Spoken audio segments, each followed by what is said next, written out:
इराणच्या सर्वोच्च नेत्याची त्यांच्याच राजधानीत आणि त्यांच्याच अभेद्य सुरक्षा कवचात हत्या होते आणि इराणच्या प्रगत सुरक्षा यंत्रणांना याचा थांगपत्ताही लागत नाही। हे कसं शक्य झालं? शत्रूच्या घरात घुसून त्यांचेच ट्रॅफिक कॅमेरे हॅक करून जगातील सर्वात शक्तिशाली नेत्यांपैकी एकाला कसं संपवलं गेलं? अयातुल्ला अली खामेनी यांची इस्रायल आणि अमेरिकेने केलेली हत्या ही काही अचानक घडलेली घटना नाही। यामागे मोसाद आणि CIA याचा जगातील अत्यंत घातक गुप्तचर संस्थांचे अनेक वर्षांचे अत्यंत काटेकोर नियोजन होते। या मोहिमेसाठी थेट तेहरानमधील ट्रॅफिक सिग्नल हॅक करण्यापासून ते अधिकाऱ्यांच्या सुरक्षा रक्षकांच्या हालचालींवर बारीक नजर ठेवण्यापर्यंतचं नेटवर्क तयार करण्यात आलं होतं। यात AIचाही अत्यंत प्रगत वापर करण्यात आला। मोसाद आणि CIA ने इराणच्या भूमीत ऐतिहासिक ऑपरेशन कसं पार पडलं आणि या संपूर्ण मोहिमेचं A to Z नियोजन कसं होतं याचं सविस्तर आणि सखोल विश्लेषण आपण आजच्या व्हिडिओत करणार आहोत। हा व्हिडिओ शेवटपर्यंत नक्की पहा, कारण आधुनिक युद्धाचं हे स्वरूप थक्क करून सोडणार आहे। नमस्कार, मी समीक्षा देशमुख आणि तुम्ही पाहताय TOD मराठी। अयातुल्ला खामेनी यांची ही हत्या म्हणजे केवळ एका रात्रीत आखलेला कट नव्हता। या मोहिमेची बीज तब्बल 25 वर्षांपूर्वी रोवली गेली होती। इस्रायलचे तत्कालीन पंतप्रधान एरियल शेरॉन यांनी देशाच्या गुप्तचर संघटनेचे मोसादचे तत्कालीन प्रमुख मीर डॅगन यांना स्पष्ट निर्देश दिले होते। सिरिया किंवा लेबनॉन नाही तर इराण हेच मोसादचं मुख्य आणि अंतिम लक्ष असलं पाहिजे असं बजावलं होतं। तेव्हापासूनच इस्रायली गुप्तचर यंत्रणांनी इराणच्या सर्वोच्च नेतृत्वावर, विशेषतः अली खामेनी यांच्यावर लक्ष केंद्रित करण्यास सुरुवात केली होती। इस्रायलला नीट ठाऊक होतं की खामेनींपर्यंत पोहोचणं काही सहज शक्य नाही। ते अत्यंत कडक सुरक्षा व्यवस्थेत आणि गुप्त ठिकाणी राहायचे, त्यामुळे त्यांना संपवण्यासाठी पारंपरिक पद्धती उपयोगाच्या नव्हत्या। इथेच तंत्रज्ञानाचा आणि सायबर युद्धाचा एक नवा अध्याय सुरू झाला। इस्रायली गुप्तचर संस्था मोसाद आणि अमेरिकन गुप्तचर संस्था CIA ने ही मोहीम फत्ते केली। ट्रॅफिक सिग्नल आणि CCTV हॅकिंग। खामेनींचा डावडीकाणा शोधण्यासाठी मोसादने एक अत्यंत धाडसी पाऊल उचललं। फायनान्शियल टाइम्सच्या बातमीनुसार इस्रायलने तेहरानमधील जवळजवळ सर्व ट्रॅफिक सिग्नलवरील कॅमेरे आणि CCTV नेटवर्क अनेक वर्षांपूर्वीच हॅक केले होते। हे साधे सायबर आक्रमण नव्हते। इराणच्या रस्त्यांवरील कॅमेऱ्यांचं नियंत्रण थेट इस्रायलच्या तेल अविव आणि दक्षिण इस्रायलमधील सर्व्हरला जोडण्यात आलं होतं। या कॅमेऱ्यांच्या माध्यमातून तेहरानच्या रस्त्यांवरून जाणारी प्रत्येक गाडी, प्रत्येक अधिकारी आणि त्यांच्या सुरक्षा रक्षकांच्या हालचालींची थेट आणि रिअल टाइम माहिती इस्रायलला मिळत होती। एका इस्रायली अधिकाऱ्याने फायनान्शियल टाइम्सला सांगितल्याप्रमाणे जेरुसलेमच्या रस्त्यांची त्यांना जितकी माहिती आहे तितकीच अचूक माहिती त्यांना तेहरानच्या रस्त्यांची झाली होती।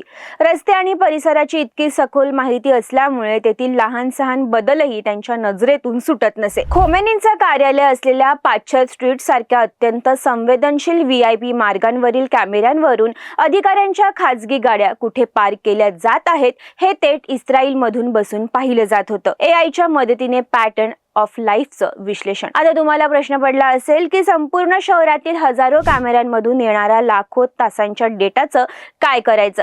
तो डेटा माणसं लावून किती काळ बघायचं? कारण ते माणसांसाठी सहज शक्य नाहीये। इथेच मोसादने अत्यंत प्रगत अशा कृत्रिम बुद्धिमत्तेचा म्हणजेच AIचा वापर केला। या तंत्रज्ञानाला गुप्तचर भाषेत पॅटर्न ऑफ लाईफ असं म्हणतात। AIच्या मदतीने इस्रायलने इराणच्या प्रत्येक सुरक्षा रक्षकाचा, ड्रायव्हरचा आणि अधिकाऱ्याचा एक डिजिटल डेटाबेस तयार केला। AI अल्गोरिदमने हजारो कॅमेऱ्यांमधील चेहऱ्याची ओळख पटवणं, गाड्यांच्या नंबर प्लेट्स ट्रॅक करणं आणि व्यक्तींच्या हालचालींचा अभ्यास करण्याचं काम अचूकपणे केलं। खामेनी यांच्या सुरक्षा रक्षकांची नावं, त्यांचे पत्ते, ते कोणत्या मार्गाचा वापर करतात, कोणत्या गाड्यांमधून प्रवास करतात, त्यांच्या ड्युटीच्या वेळा काय आहेत आणि ते कोणाला अहवाल देतात, या सर्व गोष्टींचं विश्लेषण AI ने केलं।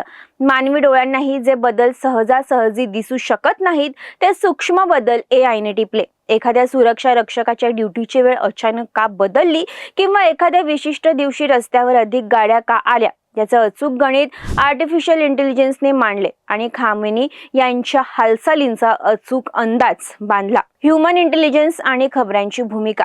निव्वळ AI ने विश्लेषण करून मोहीम फत्ते करता येत नाही। त्यासाठी अत्यंत हुशार, चाणाक्ष माणसं लागतात। तंत्रज्ञानाला मानवी गुप्तचरांची जोड आवश्यक होती। इथे अमेरिकेच्या CIA ने अत्यंत महत्त्वाची भूमिका बजावली. CIAच्या एका अत्यंत जवळच्या आणि आतल्या खबऱ्याने माहिती दिली की 28 फेब्रुवारी रोजी शनिवारी सकाळी अली खामेनी तेहरानमधील 5 स्ट्रीटवरील एका सुरक्षित कंपाऊंडमध्ये एक अत्यंत गुप्त बैठक घेणार आहेत. या बैठकीला इराणचे अनेक वरिष्ठ अधिकारीही उपस्थित राहणार होते. तंत्रज्ञान आणि मानवी गुप्तचर या दोन्ही गोष्टींची पडताळणी झाली. मोसादच्या AI सिस्टीमने आणि हॅक केलेल्या कॅमेऱ्यांनी या मानवी माहितीला दुजोरा दिला. इस्रायल आणि अमेरिकेला खात्री पटली की सावज आता जाळ्यात आलंय. अंतिम प्रहार आणि 60 सेकंदाचा थरार. 28 फेब्रुवारीची ती सकाळ. खामेनी आणि त्यांचे अधिकारी 5 स्ट्रीटवरील कंपाऊंडमध्ये पोहोचले. मोसादचे कॅमेरे त्यांच्या गाड्यांचे पार्किंग ट्रॅक करत होते. टार्गेट निश्चित होताच इस्रायल आणि अमेरिकेने अत्यंत वेगाने कारवाई केली. अवघ्या 60 सेकंदातच इस्रायली लढाऊ विमानांनी 1000 किलोमीटरहून अधिक अंतरावरून स्पॅरो नावाच्या खास क्षेपणास्त्रांचा मारा केला. ही क्षेपणास्त्र एका लहानशा डायनिंग टेबल एवढा लक्ष्याचाही अचूक वेध घेऊ शकतात. हल्ला इतका अचूक आणि वेगवान होता की इराणची प्रगत हवाई संरक्षण यंत्रणा या क्षेपणास्त्रांना रोखू शकली नाही. या हल्ल्याच्या वेळी इराणच्या यंत्रणांना एकमेकांशी संपर्कही साधता येऊ नये म्हणून तेहरानमधील अनेक मोबाईल फोन टॉवर्स जॅम करण्यात आले होते. या एकाच भीषण हल्ल्यात खामेनी, त्यांची पत्नी, मुलगी, जावई आणि नात यांचा जागीच मृत्यू झाला. या संपूर्ण घटनेच्या खोलात जाऊन विश्लेषण केल्यावर एक गोष्ट स्पष्ट होते की भविष्यातील युद्ध ही केवळ सीमेवर बंदुकीच्या सहाय्याने लढली जाणार नाहीयेत. डेटा, सायबर स्पेस, हॅकिंग आणि सर्वात महत्त्वाचं म्हणजे कृत्रिम बुद्धिमत्ता ही आता युद्धाची प्रमुख शस्त्र बनली आहेत. स्वतःच्या देशात अत्यंत कडेकोट बंदोबस्तात असलेल्या एका देशाच्या सर्वोच्च नेत्याला दुसऱ्या देशातून ट्रॅफिक कॅमेरे हॅक करून आणि AIचा वापर करून संपवणं ही मानवी इतिहासातील अत्यंत भयंकर आणि तितकीच अचूक लष्करी कारवाई मानली जाईल. इराण आणि इस्रायल यांच्यातील हा संघर्ष आता कोणत्या थराला जाईल हे येणाऱ्या काळच ठरवेल. पण या घटनेनं जागतिक राजकारणात आणि सुरक्षा व्यवस्थेत एक अभूतपूर्व असा बदल घडवून आणलाय. तुम्हाला हे विश्लेषण कसं वाटलं? खामेनींच्या हत्येचा हा कट करून इराणमध्ये सत्तापलट करण्याचा अमेरिका आणि इस्रायलचा डाव यशस्वी होईल का? ही तिसऱ्या महायुद्धाची ठिणगी तर नाहीये ना? हे खाली कमेंट करून नक्की सांगा. तसंच भारतानं यामध्ये काय भूमिका घ्यायला हवी ते आवर्जून सांगा. हा माहितीपूर्ण व्हिडिओ आवडल्यास लाईक करा, मित्रमंडळींना शेअर करा आणि अशाच सविस्तर आंतरराष्ट्रीय घडामोडींच्या विश्लेषणासाठी आपल्या TOD मराठी चॅनेलला सबस्क्राईब करायला विसरू नका.